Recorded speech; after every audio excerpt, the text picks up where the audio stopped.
Sí, Evangelio de Lucas, capítulo 22, vamos a estar allí. Es el tercer evangelio o el tercer libro del Nuevo Testamento, capítulo 22. Capítulo 22. Y vamos a leer desde el versículo 19 hasta el versículo 20. Dos versículos de este evangelio escrito por Lucas. Leo, hermanos, usted me sigue con su vista. Dice la palabra de Dios. Está ahí, hermano. De todas maneras está en la pantalla, sí. Léalo en su Biblia. De igual manera dice el texto, versículo, y tomó el pan y dio gracias y lo partió y les dio diciendo, esto es mi cuerpo que por vosotros es dado, haced esto en memoria de mí. De igual manera, dice el versículo siguiente, después que hubo cenado, tomó la copa diciendo, esta copa es el nuevo pacto en mi sangre que por vosotros se derrama. Vamos a orar. Padre, te damos gracias, Señor, en esta mañana por este tiempo, por su palabra. Te pido, Señor, que usted nos ayude, Señor, a entenderla, Señor, a entender el sacrificio que has hecho, Señor, el precio que has pagado para redimirnos, Señor, de nuestro pecado, de la esclavitud, Señor, de Satanás y del pecado, Señor. Y te damos gracias, Señor.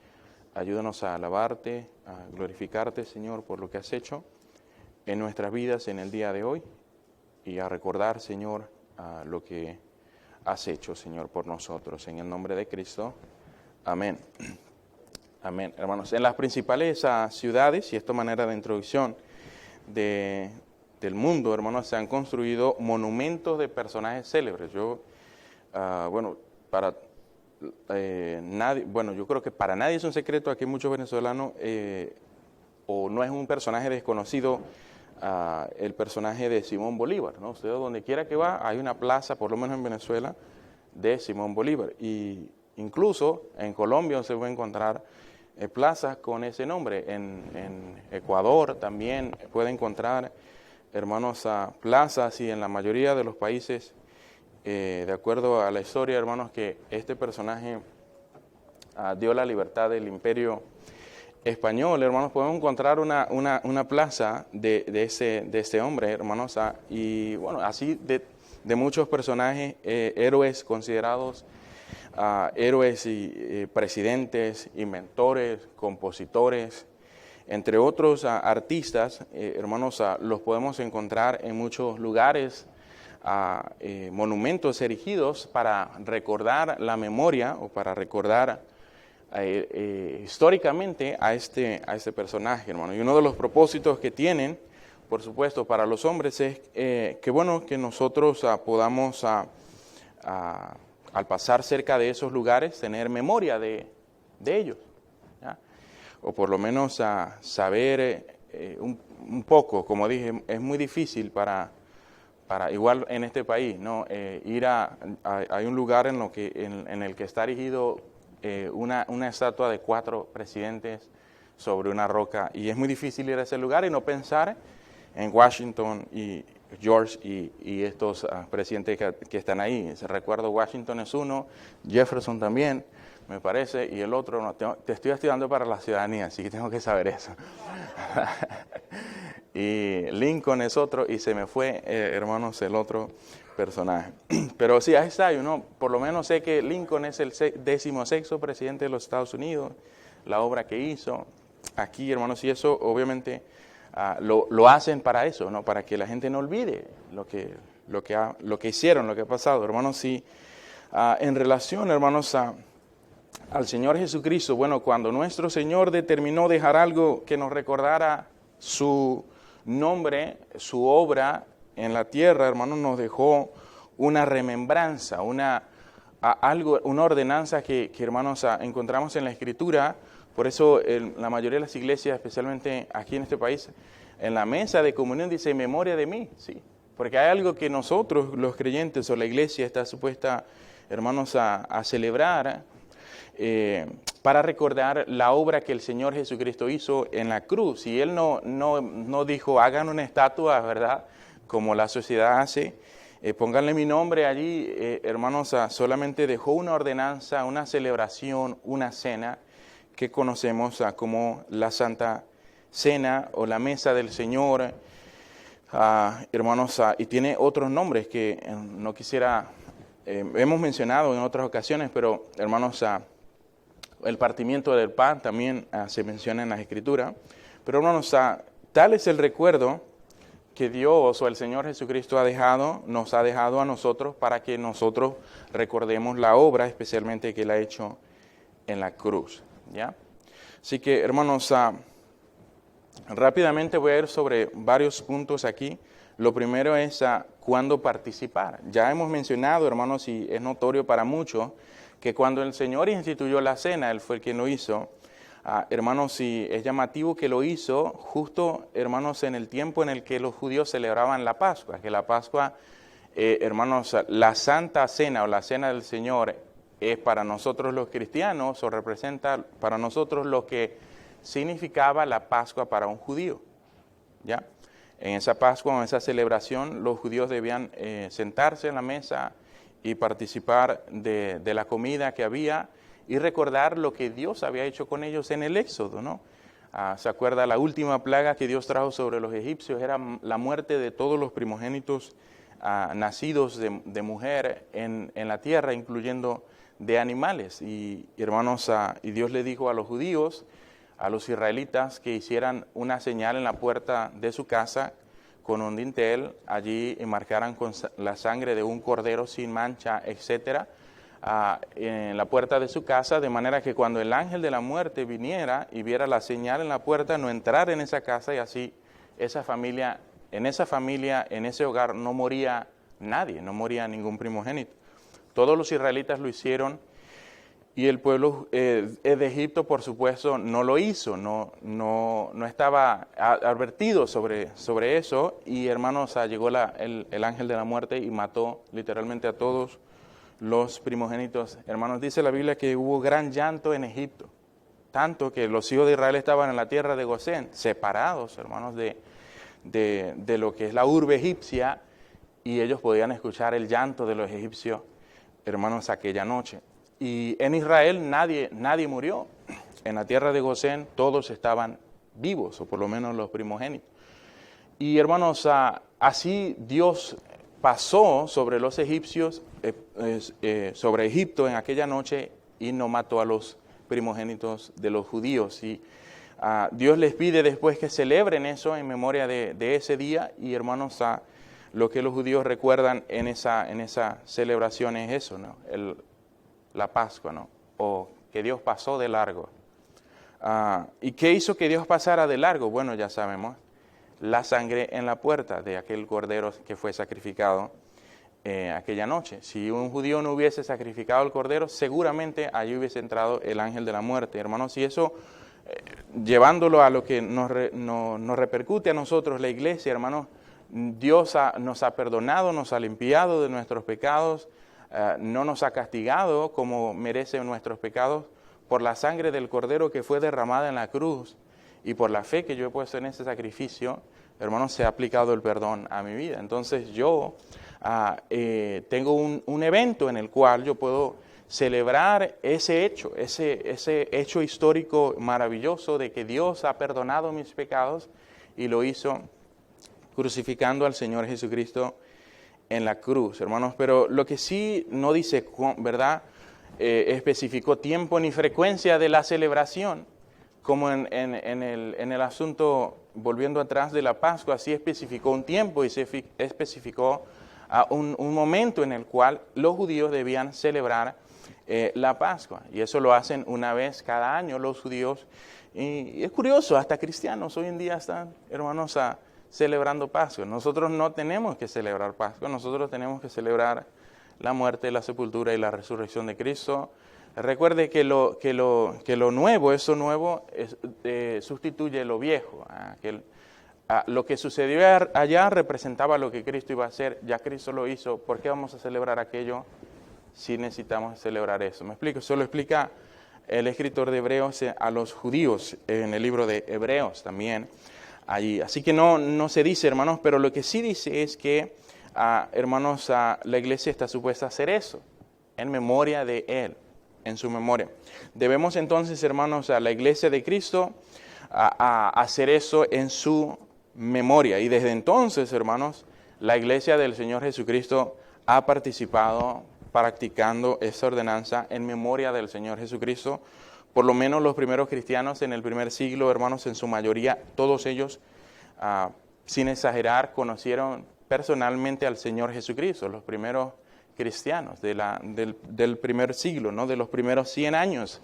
Ellos vieron personalmente al Señor Jesucristo y escucharon de Él su ministerio, seguramente vieron sus milagros, le vieron resucitado, y hermanos, y muchos eran contemporáneos con Él, y hermanos, la Escritura nos dice en el libro de los Hechos que ellos por lo menos tenían la costumbre de perseverar en este evento. Dice Hechos capítulo 2, versículo 42, dice, y perseveraban en la doctrina, son los hermanos de la iglesia de Jerusalén, aquella iglesia que eran 12, 170, 120 en el Pentecostés. Pedro predica, se convierte en 3,000, se añaden a la iglesia.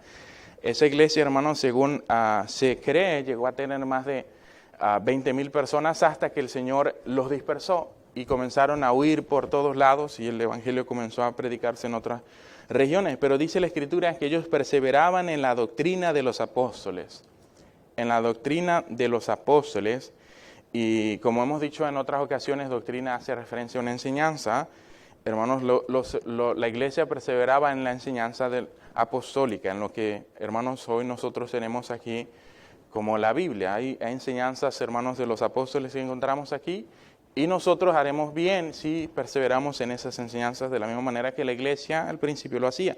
Y dice luego, en la comunión unos con otros, y aquí está la frase, en el partimiento del pan y en las oraciones. Esa frase, en el partimiento del pan, hermanos, hace referencia a lo que vamos a hacer en unos instantes. Algunos piensan que los primeros cristianos pudieron haber observado la cena del Señor diariamente, por lo menos eso es lo que leemos, algunos piensan, y yo también, hermanos, que lo hicieron por algún tiempo, cuando por lo menos tenían la oportunidad de hacerlo, porque llegó un momento en la historia de la iglesia y un momento en la historia de Israel que ya no tenían la libertad de reunirse, ya como lo solían hacer. Después de que Tito, el emperador romano, sitia Jerusalén y destruye Jerusalén, hermanos, y el templo y todo, y el historiador Flavio Josefo nos dice que los judíos de Jerusalén estaban en una hambruna tan tremenda, tan tenaz. Todos habían salido, los judíos que estaban dentro de las murallas de Jerusalén pensaron que Tito no iba a poder entrar o penetrar y romper las murallas. Y la guerra, hermanos, duró más de 2 meses. Y, hermanos, hubo hambre porque les quitaron el agua a los egipcios, los romanos, quitaron la comida, nadie salía, nadie entraba de las murallas, y los judíos empezaron a comerse entre ellos.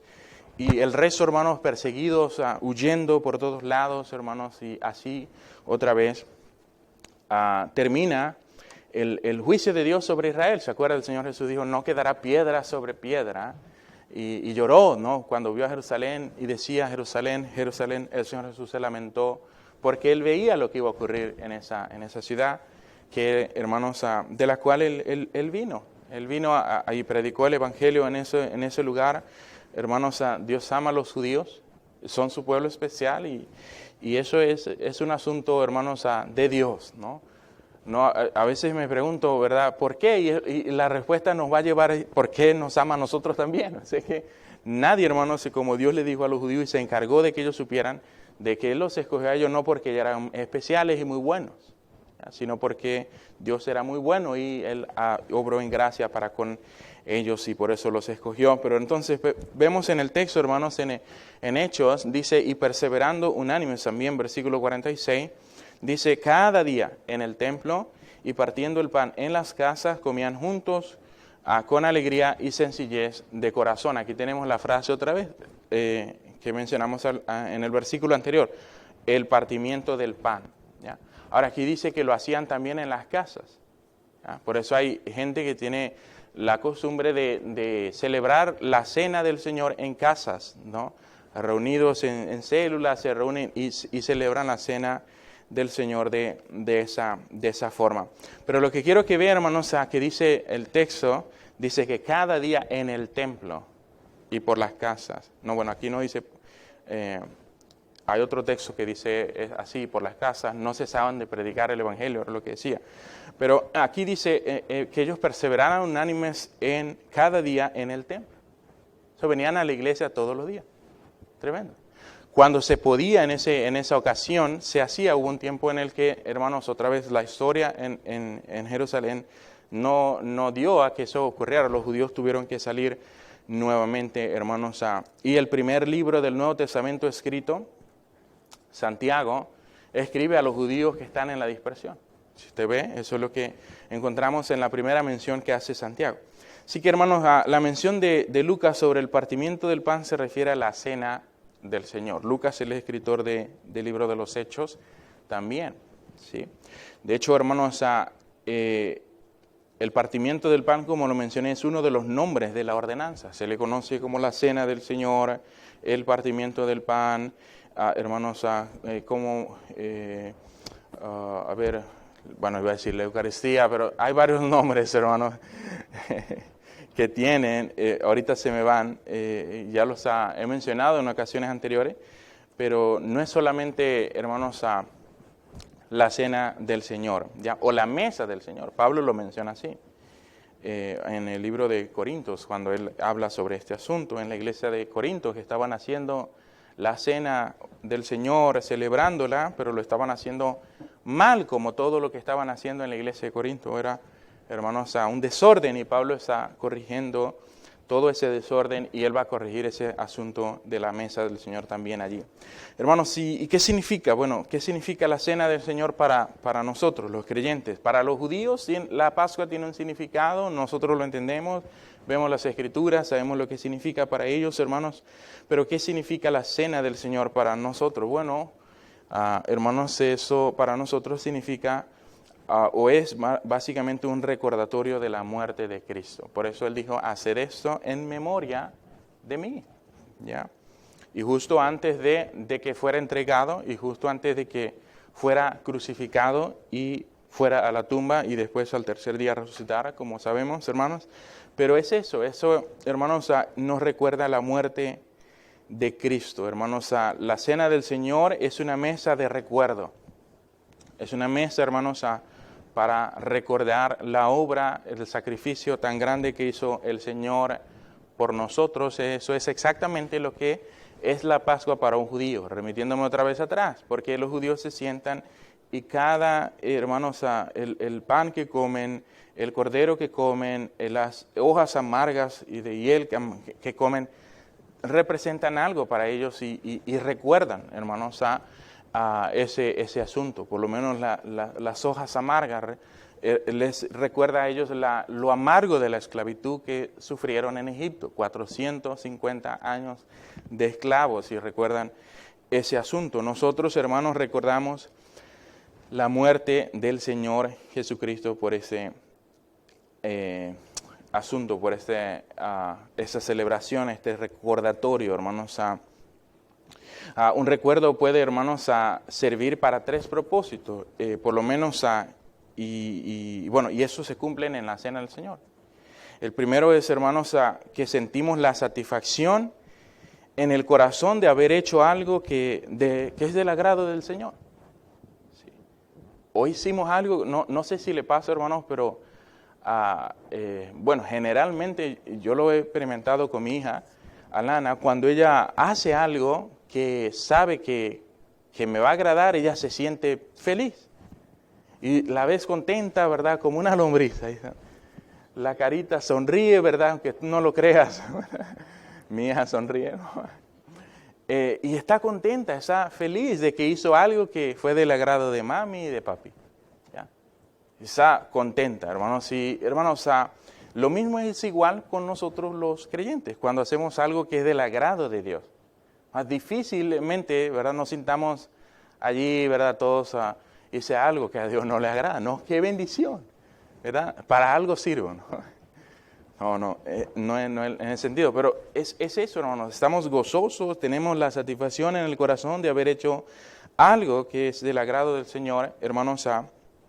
Y la cena del Señor, por supuesto, es una de las cosas que nos ofrece esa oportunidad de, qué bendición. Estoy haciendo algo que es del agrado de Dios. ¿Ya? Y hermanos, como iglesia bíblica, nosotros, hermanos, tenemos y entendemos que bíblicamente hablando hay dos ordenanzas para la iglesia, el bautismo y la cena del Señor. Son las dos ordenanzas que tenemos como iglesia. La iglesia debe bautizar a los creyentes y la iglesia debe participar de la mesa del Señor para recordar el sacrificio que el Señor hizo en la cruz, y lo hacemos. Bautizamos a los creyentes, pero para que haya un bautizo debe haber primero un creyente, y para que haya un creyente primero debe haber una predicación del Evangelio, y eso involucra, hermanos, la gran comisión. A veces, hermanos, se encuentra que estamos más dispuestos a una cosa que a la otra. ¿Ya? Estamos más dispuestos a celebrar la cena del Señor que predicar el Evangelio y bautizar a los que creen. ¿Ya? Hermanos, una cosa agrada al Señor y la otra también. Es necesario que hagamos esto, pero es necesario que no dejemos de hacer aquello también, como dijo el Señor Jesucristo. Es necesario hacer eso sin dejar de hacer aquello. Las dos cosas son del agrado del Señor, hermanos. Sí, la cena del Señor nos ofrece esta oportunidad, qué bendición. Vamos a celebrarla, hermanos, y vamos a recordar ese momento histórico en el que el Señor Jesús redime, paga el precio que se necesitaba para que Dios pudiera derramar su ira sobre el pecado, y para que Dios entonces ahora sí tuviera la libertad de perdonar a un pecador como yo. Porque Dios sería muy injusto si me perdona así nomás. ¿Sí? Por eso Pablo dice en Romanos, y lo vamos a ver en el mensaje, hermanos, que Dios lo puso como propiciación por medio de la fe en su sangre para manifestar su justicia. Dios tenía que hacer justicia. Él no podía perdonar libremente a la gente sin que alguien sufriera el castigo, porque si no, hermanos, iba a contradecirse. Él dijo, el alma que pecare morirá. O mueres o no mueres si pecas. Mueres. Entonces, eso es lo que ocurre, hermano. El Señor Jesús debía morir en la cruz, como sabemos. Dijo Pablo en 1 de Corintios capítulo 11, versículo 24, dice, y habiendo dado gracias, lo partió y dijo, tomad, comed, esto es mi cuerpo, que por vosotros es partido, haced esto en memoria de mí. Hermanos, cuando lo hacemos, obedecemos a Dios. ¿Ya? Y cuando obedecemos, hermanos, a Dios, hay gozo, hay satisfacción, hay alegría, qué bueno, hice algo que fue del agrado de mi papi, qué bueno. Y nos sentimos contentos de haber obedecido a Dios en una área, hermanos. Y esto es solamente en eso que vamos a ver en el día, que vamos a participar en el día de hoy. Pero, hermanos, no es lo único en lo cual nosotros podemos sentir esa satisfacción de haber hecho algo que fue del agrado de Dios. Lo segundo, hermanos, es que la observancia frecuente de la cena no nos deja olvidar. Sucede que a veces olvidamos muchas cosas. Somos olvidados, si usted es como yo, o a lo mejor no. Yo me olvido muy rápido de muchas cosas. Mi mamá me dice, ¿verdad?, que yo me olvido de lo que me conviene. Así me dice. No le crea, ¿no? No le crea. Sí. No, hermano, yo cuando tenía 13 años me caí de un carro en movimiento, me golpeé la cabeza, parecía Terminator. Una vez me levanté en el hospital reciente y, hermanos, yo tenía la cara para acá, mire, bonito, guapo este lado,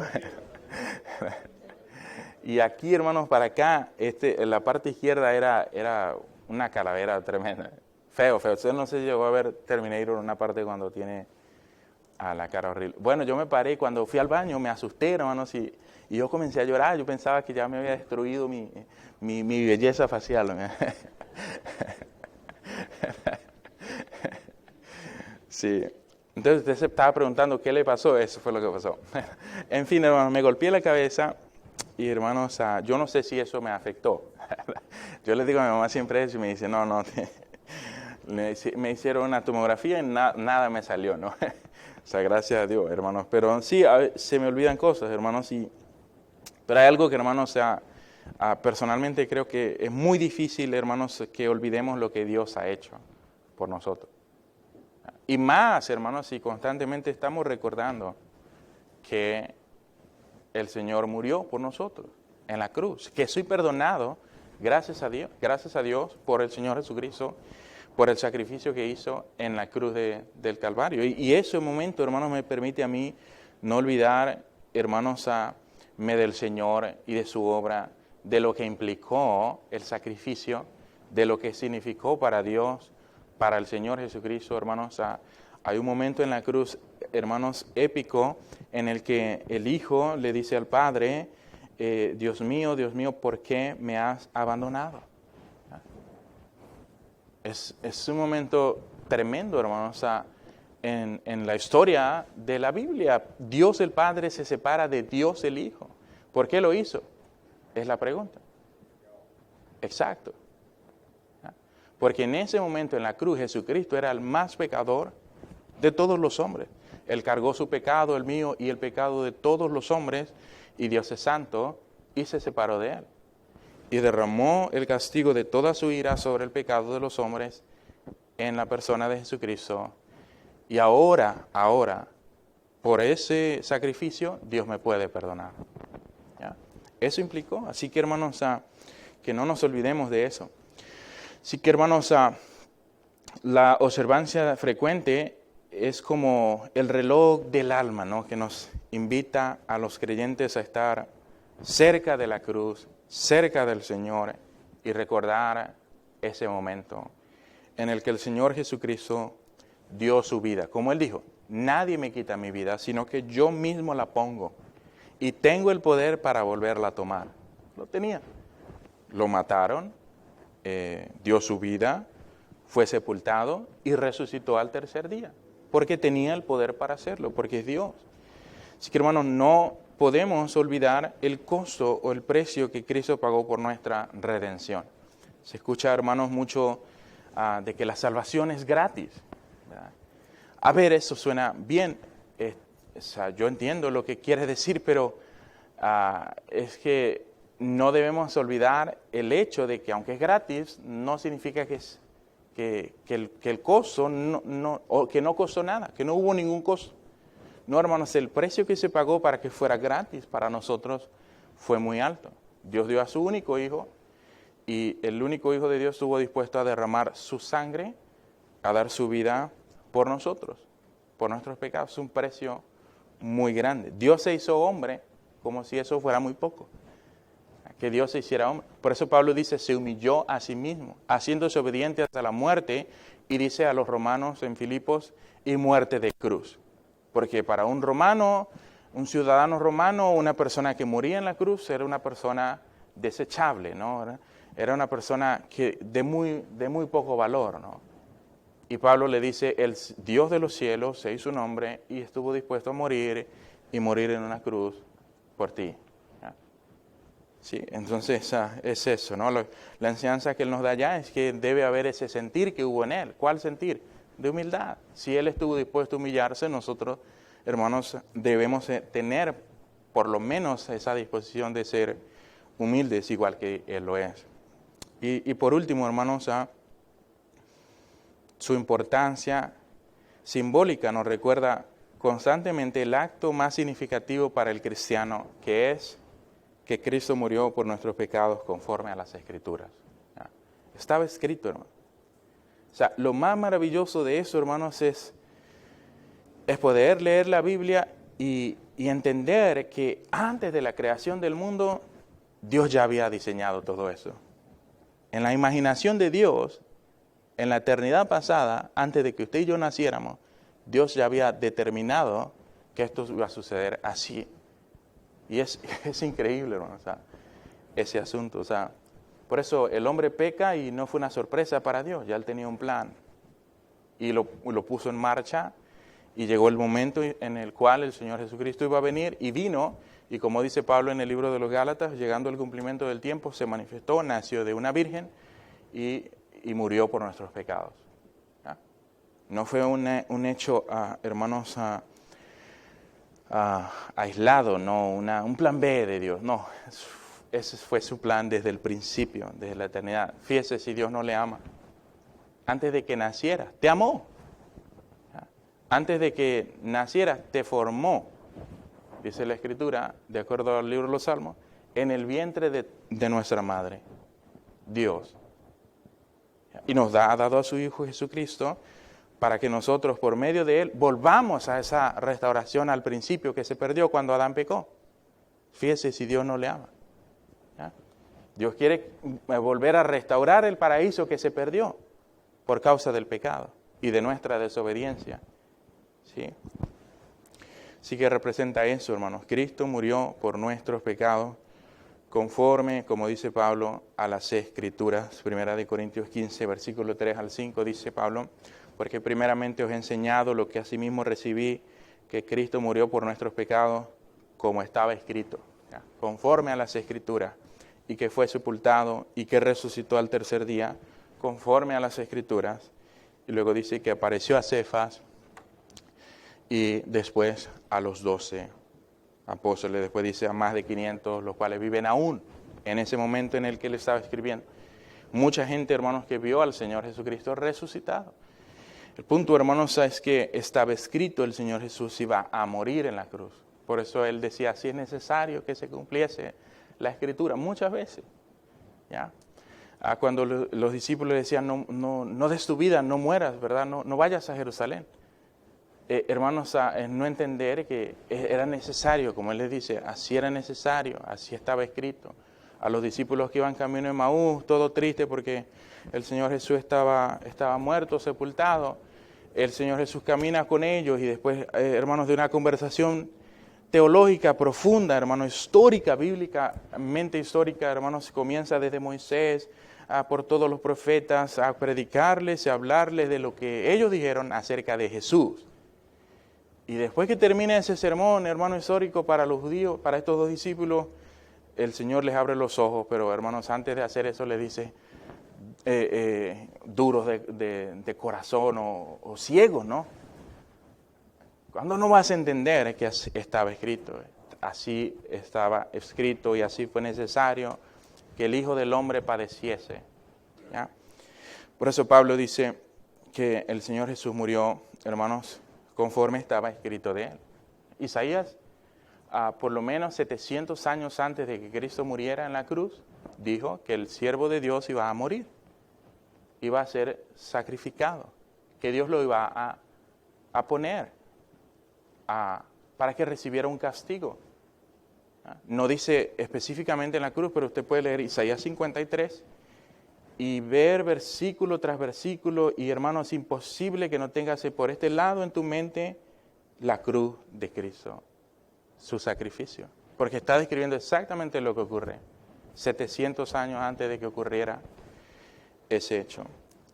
Alejandro Campbell habla de la fase conmemorativa de la Cena del Señor, diciendo sobre el pan y la copa del Señor en caracteres visibles solo para el corazón de todo discípulo se encuentran estas palabras: cuando veas esto, recuérdame. ¿Ya? Cuando veas el pan, el vino, el jugo de uva, recuérdame. ¿Ya? Esto es mi cuerpo, que por vosotros es partido. Comed esto en memoria de mí, y esto es mi sangre, que por vosotros será derramada. Haced esto en memoria de mí. Hermanos. Eso, hermanos, es lo que representa este evento, hermanos, que conocemos como la Cena del Señor. Así que en esta mañana, hermanos, con eso en mente vamos a proceder. Si usted es salvo, usted es un creyente, miembro de la iglesia, usted puede participar